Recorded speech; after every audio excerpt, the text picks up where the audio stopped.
আসসালামু আলাইকুম। কি মনে করতেছেন পানির ভিতরে কোথায় আছি? চলেন তাহলে দেখে আসি। আপনাদেরকে গত ভিডিওয় বলেছিলাম আমাদের পাইকপাড়া আমিনিয়া জামে মসজিদের জলসাদের কাজ চলমান রয়েছে। পাশাপাশি বলেছিলাম কাজ শেষ হলে অবশ্যই আপনাদের ভিডিওর মাধ্যমে সেটা শেয়ার করব। আমাদের গ্রামের যারা দূর দূরান্তের থেকে চাকরি করেন, প্রবাসী আছে, যারা আমার ভিডিও দেখেন তাদের সুস্থতা কামনা করি। আলহামদুলিল্লাহ আমাদের মসজিদের জলছাদের কাজটা শেষ হয়েছে।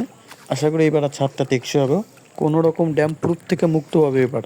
এরপরও আরেকটা কাজ রয়েছে, অজুখানার যে ছাদটা সেটা আমরা যদি যত্ন না নিই তাহলে হয়তোবা এটাও ড্যাম প্রুফ করে নষ্ট হয়ে যাইতে পারে।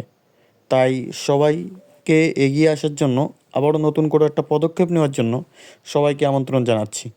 তাছাড়া আমাদের মসজিদের আলির পথে কিছু নারকেল গাছ লাগানো আছে, এগুলা পরিষ্কার করার অভাবে নষ্ট হয়ে যাচ্ছে। এগুলো পরিষ্কার করলে নারকেল গাছে কিছু নারকেলও ধরবে। এগুলো যার যখন সময় থাকে সবাই সবখানে সবার মসজিদ থেকে একটু চেষ্টা করবেন।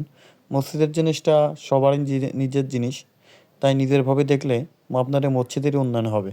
পাশাপাশি আমার এই ভিডিওতে যারা নতুন আছেন, পেজটা ভালো লাগলে অবশ্যই ফলো দিয়ে রাখতে পারেন।